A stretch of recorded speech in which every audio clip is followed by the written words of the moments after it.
Hello guys, welcome back to my channel Bharatiya Gujar. RNF high service limited IPO की opening 22 July Monday से होने जा रही है। क्या इस आईपीओ में हमें अप्लाई करनी चाहिए, नहीं करनी चाहिए? अप्लाई करनी है तो लिस्टिंग गेन के लिए अप्लाई करनी है या लॉन्ग टर्म इन्वेस्टमेंट के लिए अप्लाई करनी है?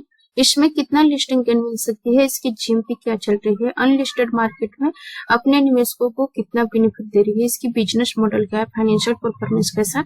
इन सारे टॉपिक को हम लोग इन डिटेल में डिस्कशन करने वाले हैं। फर्स्ट ऑफ ऑल, यदि आप मेरे चैनल को पहली बार विजिट कर रहे हैं, अभी तक आपने मेरे चैनल को सब्सक्राइब नहीं किया तो मेरे चैनल को सब्सक्राइब करें, साथ ही साथ बेल नोटिफिकेशन को भी प्रेस करें ताकि मैं जब भी वीडियो अपलोड करूं उसका नोटिफिकेशन आपको टाइम टू टाइम मिलता रहे। हम लोग इस आईपीओ के इंपॉर्टेंट पॉइंट जान लेते हैं।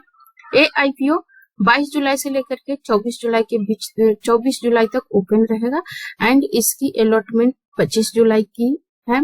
रिफंड डेट 26 जुलाई की, credit of share to demat account 26 July, listing 29 July Monday को है।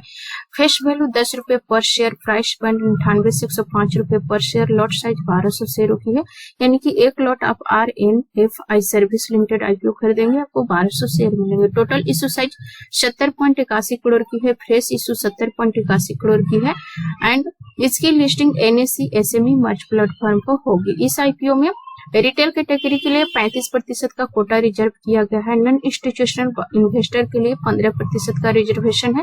क्वालिफाइड इंस्टीट्यूशनल बायर के लिए 50% का कोटा रिजर्व किया गया है। रिटेल कैटेगरी में मिनिमम एंड मैक्सिमम इन्वेस्टमेंट की राशि 1,26,000 रुपए है। एचएनए कैटेगरी में मिनिमम इन्वेस्टमेंट की राशि 2,52,000 रुपए है।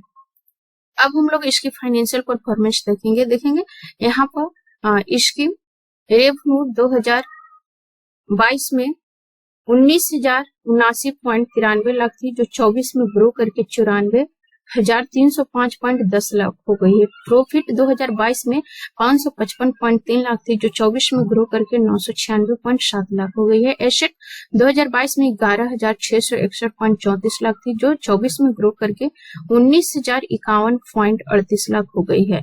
इसकी नेटवर्थ 2022 में 1,330.24 लाख थी, जो 24 में ग्रो होकर के 3,159.90 लाख हो गई है। रिजर्व एंड सरप्लस 2022 में 1,332.7 लाख थी, जो 24 में बढ़ करके 1,350.86 लाख हो गई है। टोटल बोइंग 2022 में 1,264.5 लाख थी, जो 24 में बढ़ करके 3,638.87 लाख हो गई है।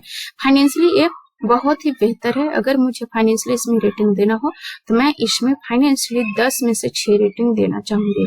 ROCE 29.74% है। डेब्ट पर इक्विटी 1.2 है। रिटर्न ऑफ नेटवर्थ 40.92% है। पैट मार्जिन 1.6 है। डेब्ट पर इक्विटी रेशियो थोड़ा सा ज्यादा यहाँ पर दिख रही है और ए लिस्टिंग पर निगेटिव असर डाल सकती है। पीई प्री आईपीओ 19.19 है एंड पोस्ट आईपीओ 26.3 है।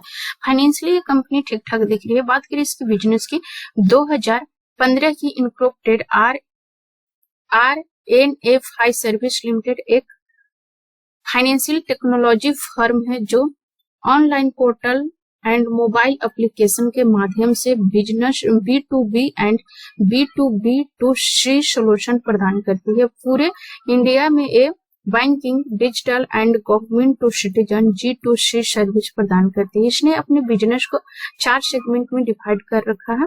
पहला है बिजनेस कोरेस्पोंडेंट सर्विस, दूसरा है नॉन बिजनेस कोरेस्पोंडेंट सर्विस, चौथा है full fledged money changer service, चौथा है इंश्योरेंस ब्रोकिंग। जुलाई 24 तक कंपनी ने 11 फाइनेंशियल इंस्टीट्यूशन के साथ पार्टनरशिप कर रखा है, जो national, private and public sector banks या और एंड पेमेंट बैंक्स हैं।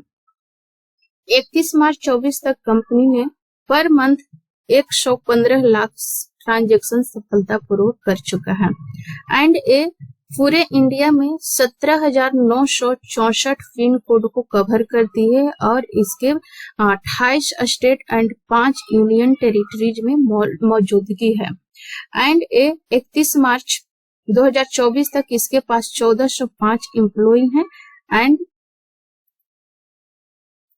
3 जून 2024 तक पूरे इंडिया में 3,60,000 नेटवर्क पार्टनर्स हैं एंड इसकी जो बिजनेस दिख रही है काफी बेहतरीन बिजनेस दिख रही है। एक कंपनी है जो फाइनेंशियली टेक्नोलॉजी फर्म कंपनी है जो online portal and mobile application के माध्यम से पूरे इंडिया में banking, digital and government to citizen service प्रदान करती है। ये पर मंथ 115 लाख की ट्रांजैक्शन सफलतापूर्वक कर चुका है। पूरे इंडिया में इसके पास 3,60,000 नेटवर्क पार्टनर्स है एंड जुलाई 24 तक ये 11 फाइनेंशियल इंस्टीट्यूशन के साथ पार्टनरशिप कर चुका है। बिजनेस बेहतरीन दिख रही है और ये जो कंपनी है फाइनेंशियली भी ठीक ठाक दिख रही है। ये कंपनी अपने मटेरियल सब्सिडरी यानी कि RNFI मनी प्राइवेट लिमिटेड के माध्यम से full fledged money changer service प्रदान करती है एंड होली ओन्ड सब्सिडरी यानी कि पूर्ण स्वामित्व वाली रिलायजोर इंश्योरेंस ब्रोकर प्राइवेट लिमिटेड के माध्यम से डायरेक्ट ब्रोकर सर्विस प्रदान करती है, इंश्योरेंस ब्रोकिंग की सर्विस प्रदान करती है। तो बिजनेस अच्छा कर रहा है, फाइनेंशियल टेक्नोलॉजी फर्म है एंड बिजनेस अच्छा कर रही है। ये अपने बिजनेस को 4 सेगमेंट में बांट रखा है। बिजनेस ठीक ठाक है, फाइनेंशियली परफॉर्मेंस भी बहुत ही बेहतरीन दिख रही है। 28 स्टेट एंड 5 यूनियन टेरिटरी में इसकी टोटल 17,964 पिन कोड को कवर करती है। बिजनेस अच्छा दिख रही है, पूरे इंडिया में इसकी मौजूदगी है। फाइनेंशियली परफॉर्मेंस भी बहुत ही बेहतरीन है एंड इस फील्ड में कंपटीशन भी बहुत ज्यादा है। इसका मुख्य competitor BLSE service limited and MOS utility limited और इन दोनों में सबसे ज्यादा return of net worth RNFI service limited की है 40.92%, यानी कि अपने कंपटीटर से रिटर्न ऑफ नेटवर्थ के मामले में अच्छा दिख रही है। एंड इसकी GMP की बात करें तो इसकी GMP की ओपनिंग 16 जुलाई को 36.19% प्रीमियम के साथ 38 रुपये पर हुई थी और आज ये बढ़ करके 50 रुपये पहुंच चुकी है, यानी कि 47.62% की अपने निवेशकों को बेनिफिट दे रही है। 155 पर ट्रेड कर रही है। बिजनेस अच्छा है, फाइनेंशियली ठीक ठाक है, इसकी फाइनेंशियल स्थिति ठीक है, पूरे इंडिया में इसकी मौजूदगी है। ये अपने कंपटीटर से बेहतर दिख रहे हैं रिटर्न ऑफ नेटवर्थ के मामले में।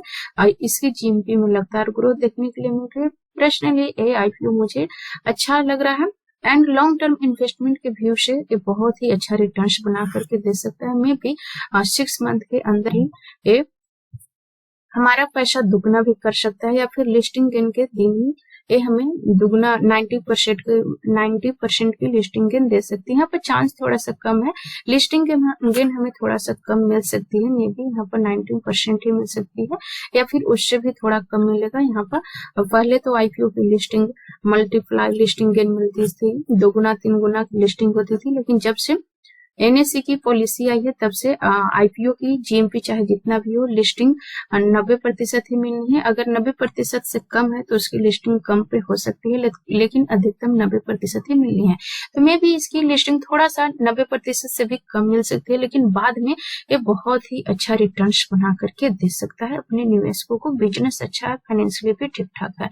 बाकी आपका पैसा निवेश करना कहाँ है इसका डिसीजन आपका होना चाहिए, क्योंकि शेयर मार्केट में निवेश करना जोखिम भरा होता है, इसलिए निवेश करने से पहले गहरी एनालिसिस एंड रिसर्च जरूर करें। हो सके तो अपने फाइनेंशियल एडवाइजर से भी एडवाइज लें, इसके बाद ही निवेश करने का विचार बनाएं। आई थिंक ये सारे पॉइंट्स आप लोग क्लियरली समझ पा रहे होंगे, समझ में आ रही है तो मेरी वीडियो को लाइक शेयर जरूर करें एंड अभी तक आपने मेरे चैनल को सब्सक्राइब नहीं किया तो मेरे चैनल को सब्सक्राइब करें, साथ ही साथ बेल नोटिफिकेशन को भी प्रेस करें ताकि मैं जब भी वीडियो अपलोड करूं उसका नोटिफिकेशन आपको टाइम टू टाइम मिलता रहे। So thanks for watching this video till and. जय हिंद।